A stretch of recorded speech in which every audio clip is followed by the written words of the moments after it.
समस्त सरकारी प्राथमिक और उच्च प्राथमिक विद्यालय गुड़िक कार्यरत नियमित शिक्षक प्रधान शिक्षक एवं अधिकारी मान दाबी को विचार को नहीं से विभिन्न पदवी संपृक्त दरमा हार में निम्नलिखित केतक परिवर्तन आने को सरकार निष्पत्ति द्वारा राज्यर 1,04,350 जन शिक्षक प्रधान शिक्षक एवं अधिकारी उपकृत हेबे। राज्य सरकार को एथि वार्षिक अतिरिक्त 587 कोटी टका खर्च करेंगे।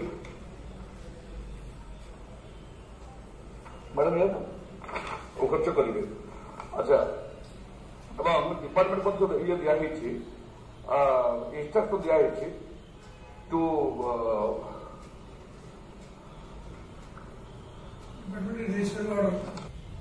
rationalize the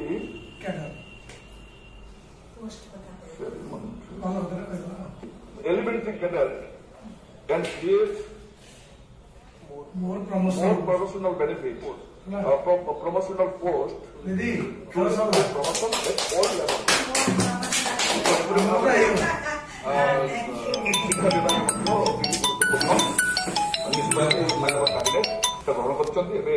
मॉडल पर माननीय मंत्री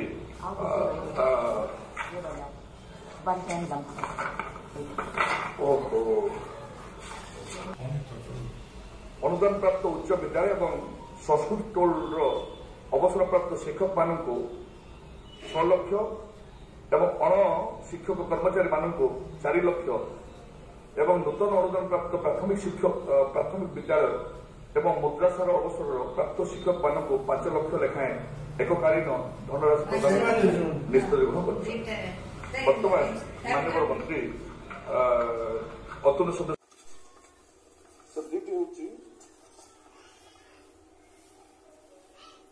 राज्यर समस्त सरकारी प्राथमिक और उच्च प्राथमिक विद्यालय गुड़िक कार्यरत नियमित शिक्षक प्रधान शिक्षक एवं अधिकारी मान दाबी को विचार को नहीं विभिन्न पदवी संपृक्त दरमा हार में निम्नलिखित केतक परिवर्तन आने को सरकार निष्पत्ति द्वारा राज्यर 1,04,350 जन शिक्षक प्रधान शिक्षक एवं अधिकारी उपकृत हेबे।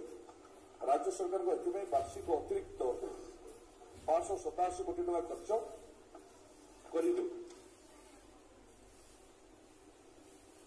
मैडम वो खर्च करेंगे। अच्छा डिपार्टमेंट ये दिखाई इंस्ट्रक्ट दिखाई to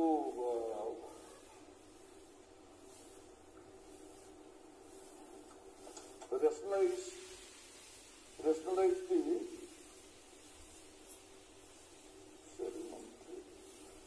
the elementary cadre and create more promotional benefits, promotional post to expedite promotion at all levels. तो एपरी भाव में शिक्षा विभाग में दुईटी गुरुत्वपूर्ण निष्पत्ति माननीय कैबिनेट ग्रहण कर मॉडल कर माननीय मंत्री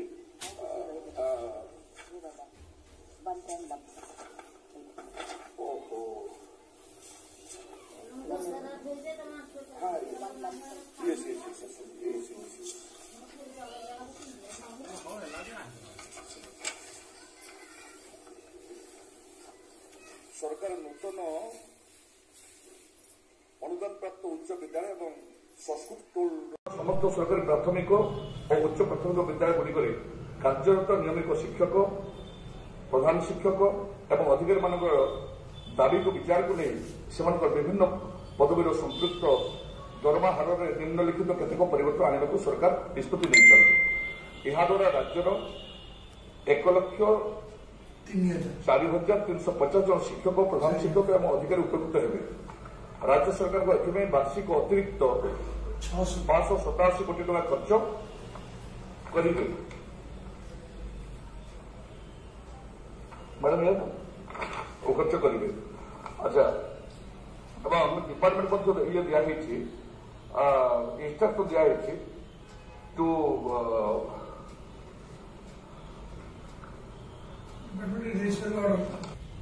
rationalize the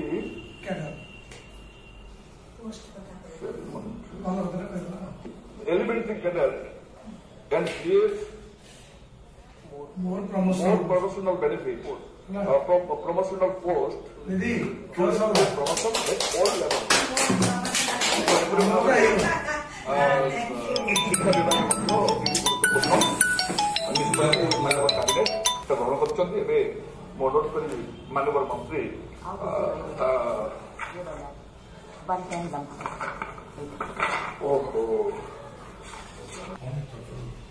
ଅନୁଦାନ ପ୍ରାପ୍ତ ଉଚ୍ଚ ବିଦ୍ୟାଳୟ ଏବଂ ସଂସ୍କୃତ ଟୋଲ୍ର ଅବସରପ୍ରାପ୍ତ ଶିକ୍ଷକମାନଙ୍କୁ 6 ଲକ୍ଷ ଏବଂ ଅଣ ଶିକ୍ଷକ କର୍ମଚାରୀମାନଙ୍କୁ 4 ଲକ୍ଷ ଏବଂ ନୂତନ ଅନୁଦାନ ପ୍ରାପ୍ତ ପ୍ରାଥମିକ ବିଦ୍ୟାଳୟ ଏବଂ ମୁଦ୍ରାସାର ଅବସରର ପ୍ରାପ୍ତ ଶିକ୍ଷକମାନଙ୍କୁ 5 ଲକ୍ଷ ଲେଖାଏଁ ଏକକାଳୀନ ଧନରାଶି ପ୍ରଦାନ ନିଷ୍ପତ୍ତି ଗ୍ରହଣ କରିଛି।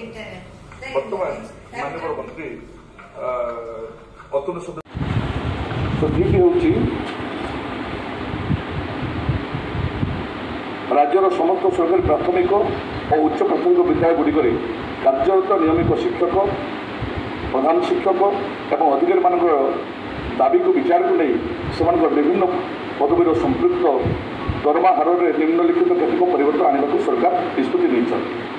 ଏହାଦ୍ୱାରା ରାଜ୍ୟର 1,04,350 ଜଣ ଶିକ୍ଷକ, ପ୍ରଧାନ ଶିକ୍ଷକ ଏବଂ ଅଧିକାରୀ ଉପକୃତ ହେବେ।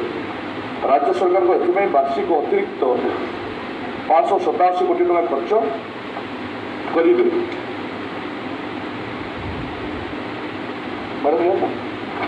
ଖର୍ଚ୍ଚ କରିବେ।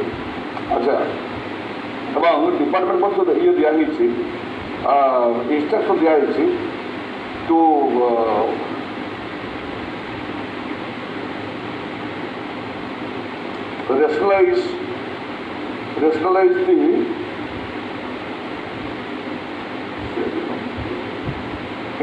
rationalize the elementary cadre and create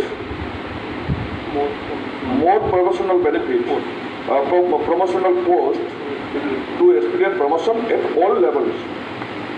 तो एपरी भाव में शिक्षा विभाग में दुईटी गुरुत्वपूर्ण निष्पत्ति माननीय कैबिनेट ग्रहण कर अनुरोध कर माननीय मंत्री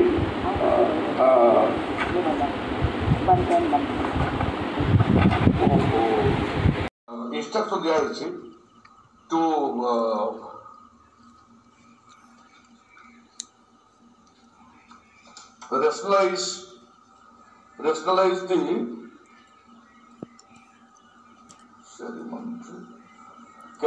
rationalize the elementary cadre and create more promotional benefits, promotional post to expedite promotion at all levels.